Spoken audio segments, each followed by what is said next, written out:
ओम यं ब्रह्मा वरुणेन्द्ररुद्रमरुतस्तनुवन्ति दिव्यैस्तवे वेदैसाङ्गपदक्रमोपनिषद्गायन्ति जं सामगाः ध्यानावस्थितद्गतेन मनसा पश्यन्ति जं योगिनो यस्यान्तं च विदुः बुधाः सुरगणा देवाय तस्मै नमः। आइए दधीची ज्योति सेवा यूट्यूब चैनल में आप समस्त श्रोता भगवान का कोटि कोटि स्वागत है। चितिया के आया त्योहार गे बहिना चले चलो पोखर नहार। चितिया के आया त्योहार गे बहिना चले चलो पोखर नहार। आज हम चर्चा करेंगे जितिया व्रत के बारे में। एक समय की बात है कि बहुत सारी माताएं बैठ करके पुत्र को दीर्घकालीन आयु के लिए, उनकी आरोग्यता के लिए, पुत्र के समृद्धि के लिए कोई उपाय सोच रही थी, ढूंढ रही थी, लेकिन माताएं किसी निष्कर्ष पर नहीं पहुंच पाई। तब सभी माता मिलकर के गौतम ऋषि के पास जाती है। गौतम भगवान की जय। गौतम ऋषि के पास पहुंचकर माताएं कहती है कि ऋषिवर कृपा करके हमें बताएं, कृपा करके हमें ये बताएं कि आगे घोर कलयुग आने वाला है, पुत्र कैसे जीवित रहेगा, दीर्घायु रहेगा, पुत्र कैसे सुरक्षित रहेंगे। इसके लिए शास्त्रों में कोई व्रत, पर्व, कथा अगर हो तो हमें बताएं। तब गौतम ऋषि ने माताओं से कहे कि देवियां सुनो, मैं तुम्हें आज वही कथा सुनाने जा रहा हूं जो अपने कान से सुना है। जब द्वापर का अंत हुआ और कलयुग का शुरुआत हुआ, द्रोणाचार्य के पुत्र अश्वत्थामा के द्वारा पांचों पांडव के सभी पुत्र मारे गए। उन दुधमुहे पुत्र के मृत अवस्था को देखकर, शव को देखकर, लाश को देखकर पांचों पांडव अधीर हो गए, रोने लगे, बिलखने लगे, सर फोड़ने लगे। और द्रौपदी की क्या व्यथा, वो तो कहा नहीं जा सकता। महानुभाव, इस संसार में आप धन शोक सहन कर लेंगे, स्त्री शोक सहन कर लेंगे, पद शोक सहन हो जाएगा, लेकिन पुत्र शोक सहन नहीं होता। इस संसार में सबसे बड़ा शोक होता है पुत्र शोक। द्रौपदी एकदम विह्वल हो रही थी, अधीर हो रही थी, और इतना सब होने के बाद भी द्रौपदी की आत्मा को शांति नहीं हुआ।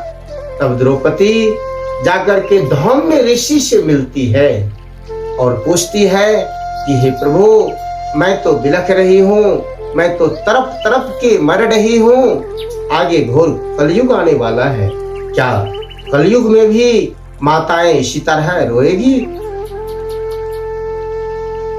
माता पिता के सामने पुत्र का मृत्यु हो जाएगा, कैसे सहन कर पाएंगे कलयुग की माताएं? इसलिए हे ऋषिवर, कृपा करके अगर पुत्र को दीर्घकालीन आयु, उनकी आरोग्यता के लिए कोई व्रत हो तो कृपा करके हमें बताएं। महानुभाव श्रोता भगवान, वही धौम्य ऋषि कथा सुनाने लगी कि हे द्रौपदी सुनो, मैं तुम्हें सतयुग की कथा कहता हूं। सतयुग में एक बड़े सत्यवादी राजा थे,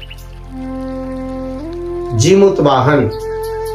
वो राजा अपनी स्त्री के साथ ससुराल गए और वहीं ससुराल में रहने लगे।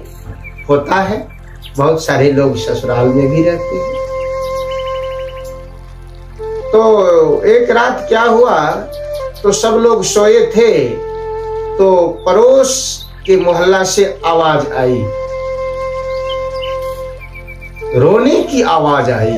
रात को जब कोई रो रही हो तो निश्चित कोई कारण होता है, कोई दुख होती है, कोई समस्या होता है। राजा जीमूतवाहन उस दर्द भरे रोदन को, रोने की आवाज को नहीं सहन कर पाए और अपने घर से निकलकर चल दिए जहां से वो आवाज आ रही थी। जाते जाते राजा जीमूतवाहन वहां पहुंचते हैं जहां एक बूढ़ी माता रो रही होती है और उसके पास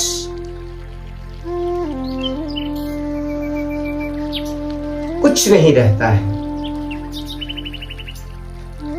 राजा जीमूतवाहन उस माता जी से पूछते हैं कि बूढ़ी माता जी, बताओ आप क्यों रो रही हो, आपके दुख का कारण क्या है,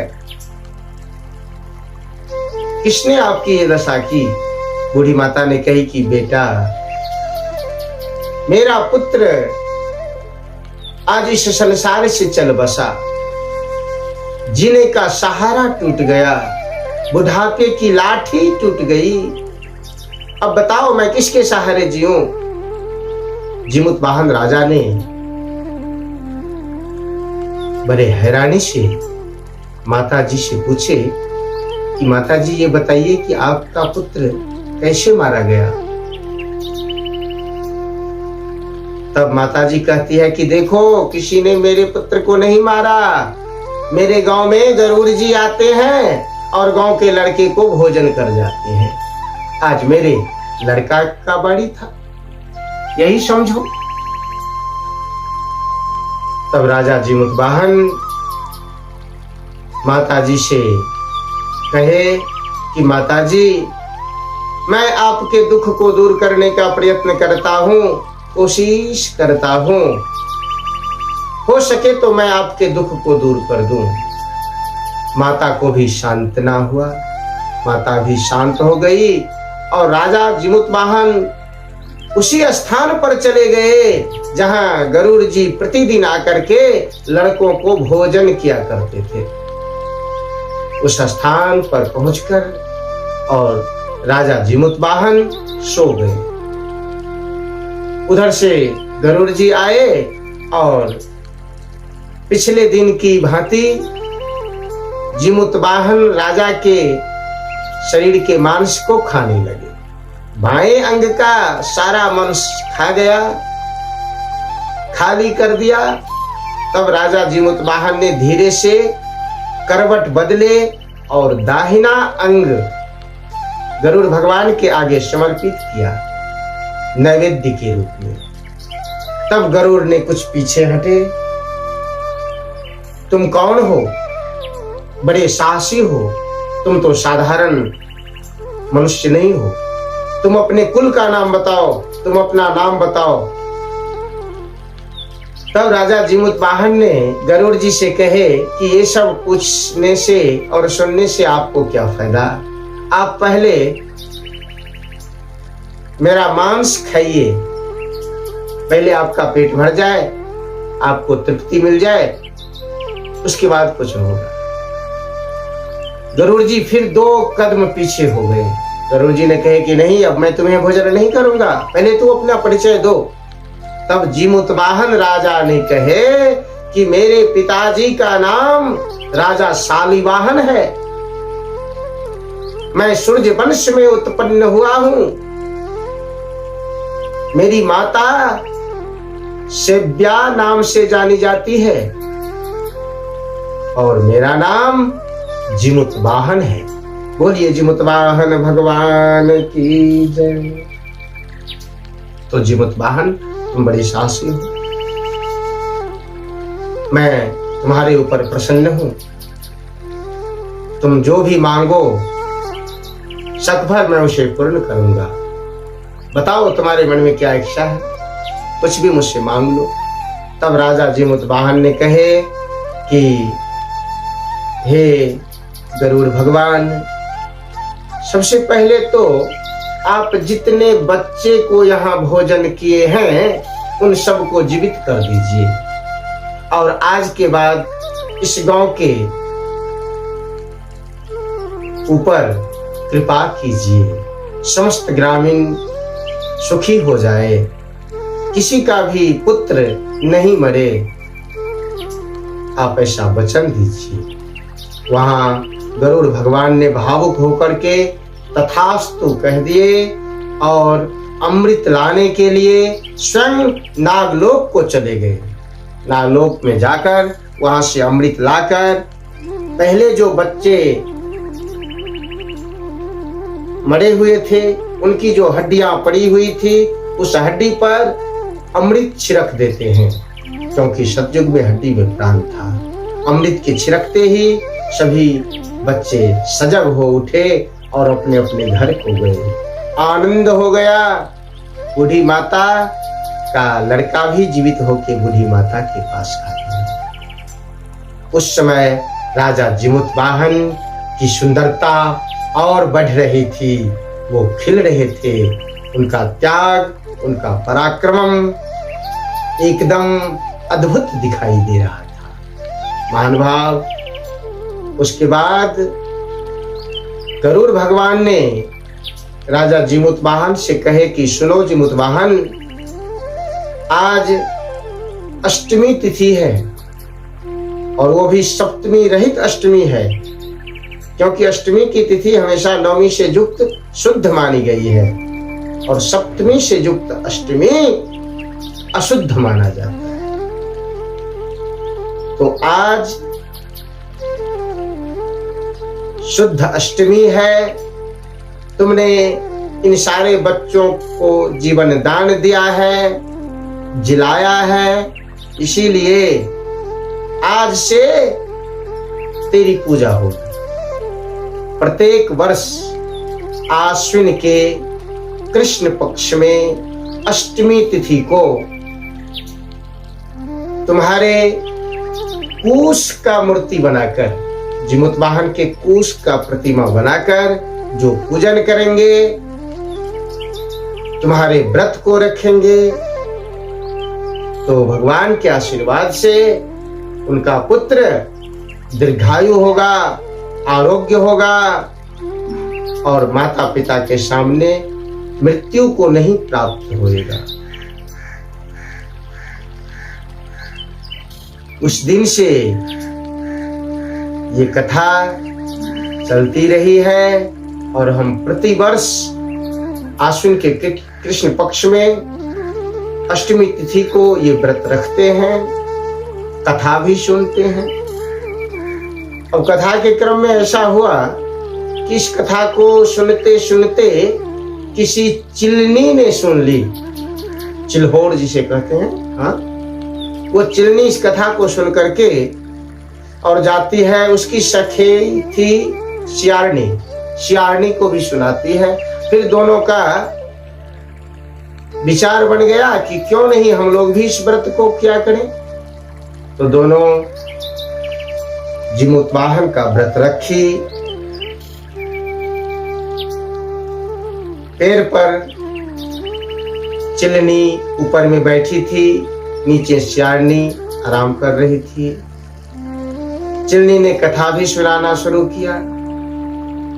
इस तरह कथा सुनते सुनते आधी कथा जब हुई तब सियारनी को भूख लग गया और ये उठ करके चली गई श्मशान में।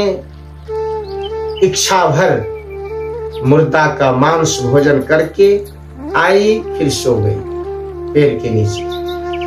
अब देखते जाइए, सवेरे में चिलनी और सियारनी दोनों, सियारनी तो पहले ही व्रत को नष्ट कर चुकी थी, मांस खा चुकी थी। वो पारण क्या करे? चिलनी ने भली भांति गौशाला में जाकर गाय के दूध से पारण की। हो गया। ये दोनों जब मरे तो फिर व्रत के पुण्य से काशी के एक धनिक के घर में, एक महान व्यक्ति के घर में जन्म लिए। दोनों एक ही घर में जन्मे। बड़ी जो थी सियालनी और छोटी हुई चिलनी। दोनों बहन एक ही शिक्षा, एक ही संस्कार, एक ही वातावरण में पली। दोनों का विवाह निश्चय हुआ। राजा से, काशी नरेश से सियालनी का विवाह हुआ और उसी राजा के मंत्री से छोटी बहन चिलनी का विवाह हुआ। विवाह के बाद बड़े सुखपूर्वक अपने जीवन को सजाने लगी। दोनों आनंद रहा। हुआ क्या? तो पूर्व जन्म के जितिया व्रत के भ्रष्ट के प्रभाव से सियालनी जो रानी थी तो कई संतान हुआ, लेकिन कोई भी जिंदा नहीं रहा। जन्म लेते ही सब के सब इस संसार को छोड़कर परधाम को जाते रहे। महानुभाव, छोटी बहन जो चिलनी थी, मंत्री की पत्नी, उनको 8 संतान हुआ, लड़का अष्टवसु, और 8 एकदम तंदुरुस्त, एकदम आरोग्य। बहुत दिन के बाद बड़ी बहन को ये सहन नहीं हो सका। उन्होंने एक दिन अपने पति राजा साहब से कही कि मुझे अगर जिंदा देखना चाहते हो तो हमारी जो छोटी बहन है मंत्री की पत्नी, उनके 8 लड़का को वहीं पहुंचा दो जहां हमारे लड़के चले गए हैं, यानी उन्हें भी मार दो। वही हुआ। राजा ने अपनी पत्नी की इच्छा को पूर्ण करने के लिए बदमाशों से 8 लड़के का सर काटकर और पेटार जो होता है उस पेटार में डालकर मंत्री के घर भेजवा दी। जिमुत वाहन राजा के प्रभाव से क्या हुआ? रास्ते में जो 8 लड़का का सर था वो गहना बन गया। जो आप लोग गहना पहनते हैं गर्दन में, सोने का हार, वो बन गया। और नौकरों ने वहां छोड़ दिए पेटार, वापस आ गए। जब मंत्री की पत्नी उस बड़ी बहन के भेजे हुए पेटार को खोलती है तो उसमें 8 सुंदर गहने पाए गए। वो खुश हो गई और कुछ ही देर के बाद 8 लड़का भी दौड़ते कूदते पास में आ गया। उधर राजा की पत्नी रानी साहबा जब ये देखती है कि राजा साहब ने जिसे मरवा दिए, जिसका गर्दन काट दिया गया, वो बच्चा भी पूर्ववत है, जीवित है, तब आश्चर्य हुआ कि मैं अपने पूर्व जन्म के कर्म को भोग रही हूं। मेरे कुछ भी बिगाड़ने से किसी का कुछ नहीं बिगड़ने वाला है।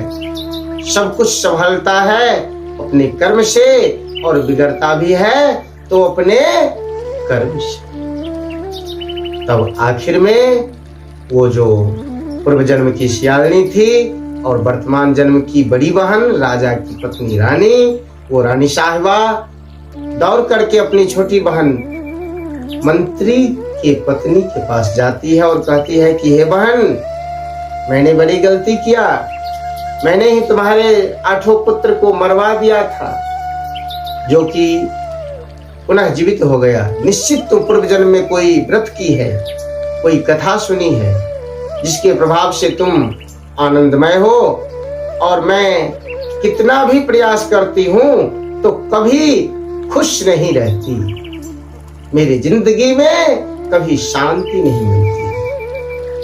आखिर क्या कारण है इसका? तब मंत्री की पत्नी ने कही कि सुनो, पूर्व जन्म में तुम सियालनी थी और मैं चिड़नी थी। हम दोनों ने व्रत किए, तुम मांस खाकर व्रत को भंग कर ली और मैं विधि पूर्वक व्रत को पूर्ण की। उसी जीमूतवाहन व्रत के प्रभाव से आज मैं इस तरह हूं और तू उस तरह है। बड़ी बहन, इस तरह ईर्ष्या करने से क्या मिलेगा? अगर तुम्हें भी कुछ अच्छा बनना है, तुम्हें भी अपने जीवन की कुछ शुरुआत करनी है, तो सुनो, फिर से जीमूतवाहन व्रत को किया करो और विधि पूर्वक करो, निश्चित कल्याण होगा। फिर दोनों बहन आगे जितिया के व्रत को विधि पूर्वक संपादन की और उनके भी पुत्र जो जन्म लिए वो दीर्घायु रहे, बड़े बड़े राजा बने। तभी से इस जितिया के व्रत का विधान चला आ रहा है, आज तक हम लोग करते आ रहे हैं। अतः धौम्य ऋषि द्रौपदी से कहते हैं कि हे द्रौपदी, जो स्त्री इस जीमूतवाहन व्रत के को क्या करती है, उनका बाल बाका नहीं होता, उनका संतान दीर्घायु होता है, आरोग्य होता है। अतः पुत्र के शुभ के लिए, पुत्र के कल्याण के लिए माताएं इस जितिया व्रत को रखती है। धन्यवाद। तो इसी तरह हम आगे भी पर्व त्योहार में घर घर में कथा पहुंचाते रहेंगे और आप सब भी दधीची ज्योतिष सेवा यूट्यूब चैनल को लाइक, सब्सक्राइब और शेयर करते रहेंगे। हमारा जो डोर है वो मजबूत होता चला जाएगा और हम सब इसी डोर में बंधाकर इसी कथा के माध्यम से भगवान तक पहुंचेंगे। धन्यवाद। जय श्री राधे।